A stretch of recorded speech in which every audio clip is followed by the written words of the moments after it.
I am 25 years old, my brother is 22. He lives with me since he moved out of our parents' house, reasons are irrelevant. I came home to find him with his buddies in my home, getting wasted. I was pissed because he never asked if he could have people over. I'm an adult OP, I can do what I want. Apparently he and his friends were throwing a bullet-dodged party. He had been seeing this girl for a bit. She texted him letting him know that she was pregnant, but planning to abort the baby. She asked if he could financially help her pay for the operation. He blocked her.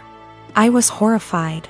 Apparently he and his brilliant friends decided that she had lied about taking birth control, because it's impossible for women to get pregnant if they're on the pill. I was completely disgusted not only by their ignorance towards birth control and safe sex, but by the fact that he would block a girl and leave her completely on her own to handle a problem that he was at least 50% responsible for. I told him, in these exact words, pack your shit and get the out. Obviously more than this has happened in the past. But this was my breaking point. I had tried so hard to bend over backwards for my baby brother. House him when he was homeless, help him get a job, give him rides, only for him to turn out like that? Nope. So anyways, he and his friends stood there like they didn't think I was serious. I said again, all of you get the out. I don't want to see any of you here again. I told him in no uncertain terms that he needed to collect his things and leave. If he was old enough to make big boy decisions, he was old enough to find a place on his own. He straight up said no. So I lost my temper. I grabbed as much of his stuff as I could, crammed it into a suitcase, and put / through the suitcase outside. I shouted that if he didn't leave I would call the police. Fast forward tears and begging, he was finally out. That night I got several messages that I was heartless for making him homeless. The pregnancy wasn't his fault because, 1, it was an accident. 2, they weren't a serious couple so he has no reason to help her. 3, she should have been more careful. I called bull, and said I would never allow someone with that sick mindset live under my roof. I said that he is not my brother and I don't want anything to do with him. My parents, my aunts, and some cousins are with me, but that leaves about 3 / 4 of the family against me. They think that I should support him because he is my brother. I should have given him time. He's not on the lease BTW. And he was supposed to pay rent but often didn't, and the punishment just didn't fit the crime. I am currently trying to track the girl down. She is an old work colleague of his. And am trying to find his old co-workers to figure out her contact info and see if I can help in any way. My husband, Jonah, passed away unexpectedly a month ago from a stroke. I don't want to get specific about that part, it's the worst pain I've ever felt in my entire life. And I'm still not sure how I'm ever going to move on. We were married for 5 years, together for 7. The past 2 years we've been trying for a baby, but we're just getting to the point of considering IVF when he died. Jonah had a close friend in high school named Marjorie. Marjorie also ended up going to the same university as he did, and they spent a lot of time together during those college years. Jonah said that he liked Marjorie's company, but never felt anything beyond friendship with her, which I totally believe. Jonah dated other women during that period, but told me that several times Marjorie hinted that she wanted him to ask her out. She also joked about wanting him to be her plan B in case she didn't meet someone and get married by 30. By the time I'd started dating Jonah, he had moved a couple hours away from his hometown, and Marjorie. Despite this, Marjorie immediately began finding excuses to come to our town and hang out, which usually involved her encouraging us to go drinking, and then her passing out on the couch at Jonah's apartment. I didn't mind her for the most part, but she had a habit of saying things like, "You know you ruined our marriage pact," and pointing out all the things that she knew about him, like what he took in his coffee, his favorite bands, etc. Over the course of our relationship, and especially after we got married, Jonah definitely put some distance into his relationship with Marjorie. He confided in me that he felt he had outgrown her and that they really had little in common anymore. He stopped responding to her invitations to hang out as often, though he would occasionally call to catch up out of guilt. Especially when she would text him or leave messages saying she was so sad he was ignoring her, and the like. But now he's gone. I had him cremated, like he wanted. We haven't done the memorial service yet. It was too hard for me to even imagine the first couple of weeks. And I also wanted to give time for some out-of-state people to make travel plans. The memorial is this weekend. However, 2 weeks ago, I received an email from Marjorie sent to around 60 people, including Jonah's family, saying that she was holding a memorial service for Jonah in the town where they grew up, the day before his memorial here. I was completely blown away, seeing as she hadn't mentioned anything to me or even attempted to call. Along with the details, the email said that she was planning the memorial in light of the fact that no other service had yet been held in his memory, and he deserved to be laid to rest with honor. For the record, she was invited to the memorial, which I've been planning, and knew it was happening. I called her, of course, and told her that while I appreciated her willingness to help with Jonah's goodbye, I was already planning a service for him that would involve all of his family and friends. She immediately went on the defensive, and said that she had only started to plan a service when she realized I wasn't willing to do it in a timely manner.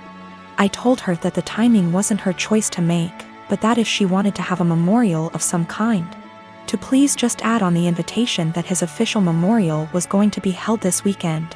She said fine.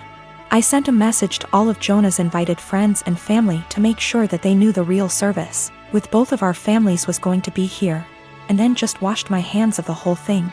This week I received a message on Facebook from Jonah's cousin, saying that Marjorie, who has apparently blocked me on Facebook, created an event for Jonah's official memorial service, her memorial, and invited everyone she possibly could. I've been getting blown up with emails asking which day the memorial is, and where.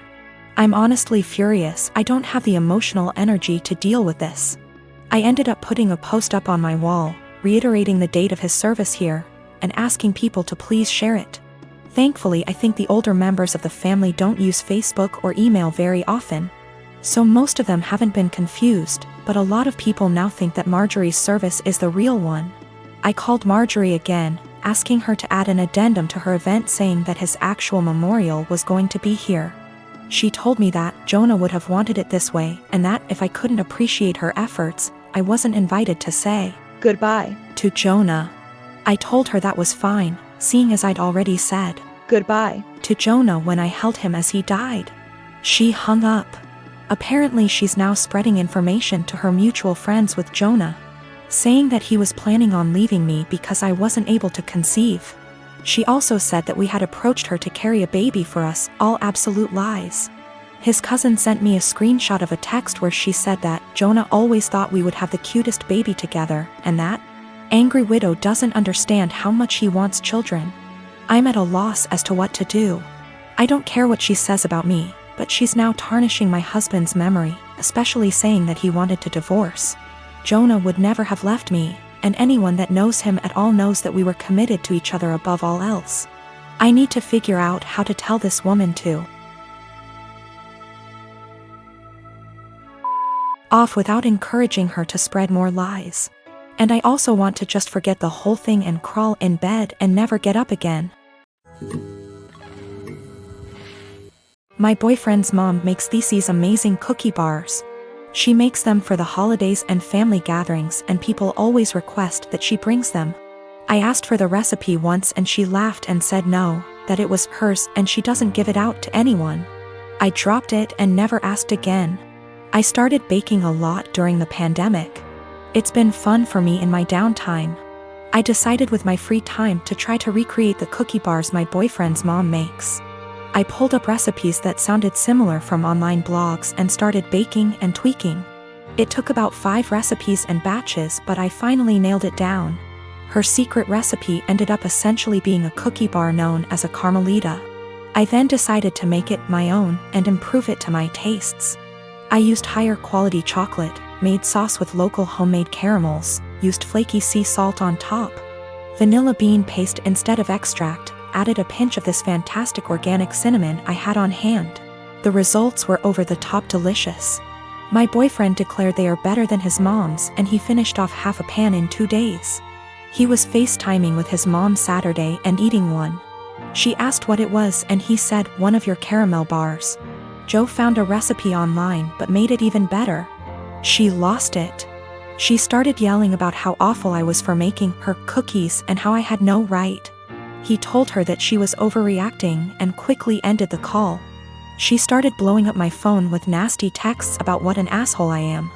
I explained to her that I found the recipe I used online where it was very public.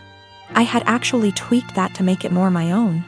And that I wasn't ever planning on bringing them to an event she said, so I did not see what the big deal was. She didn't care. She called me names and told me I was wrong for baking a recipe that I knew was similar to hers. She isn't speaking to me or her son. While I don't think my boyfriend should have made the comment about how I made it even better to his mom.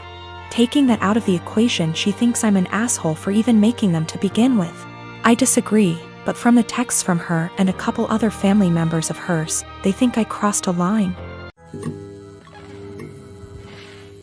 I am a 39 years old male, and I lost my son in 2019 due to a chronic heart condition. He was 15 years old.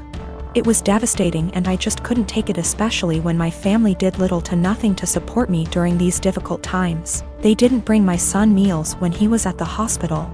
They didn't let me go home and rest even for a few hours. They didn't take care of other things while I had a lot to deal with. I wasn't offered any help, just words. They'd just talk but do nothing. Despite the struggle, I've created an account for my son's college fund and kept putting whatever I could get at the time, and my son would talk about that a lot. He was depressed but always believed that he was going to get better and continue his education and attend college. I started saving money to keep him motivated and to make him feel like he could be like any other kid with hopes for a good future. He had a very close friend that's about the same age as him. They were friends for 5 years, and I can't express how his presence in my son's life helped him through the worst days. Sometimes his friend would spend the night with us and try to get my son to do activities and lighten up his mood all the time. To be frank, his friend was closer to him than his own family. He never stopped visiting and asking how I'm doing after my son's death. He'd show me handmade projects he made for my son and as a way to remember him, and we'd sometimes just sit and talk together or cry together. Last week, while I was with my family, my sister asked me what I was going to do with my son's college money. I didn't want to mention this, but since she asked, I told her that I will be giving the money to my son's friend. She barely even recognized his friend and was confused and said that my nephew deserves this money since he's family. My mom agreed that I wasn't thinking straight and that I should help the people close to me, family, and that my nephew has a right to go to college, and I was wrong for giving this opportunity away to someone else. I didn't know what to say. They kept pointing out that I was making a mistake and how my nephew will resent me if he finds out. Thing is, my nephew wasn't close to my son. I don't even know why he'd be bothered. My sister went on about not being able to afford my nephew's college. I told her this was my decision, and I felt more comfortable that way. She started lashing out, constantly texting me, constantly wanting to talk to me, and ending up arguing. When I snapped, she had my mom calling me, basically guilt-tripping me and telling me I'm wrong and that I needed to think about this. It's just too much pressure and I'm feeling lost and unable to figure out how to deal with this.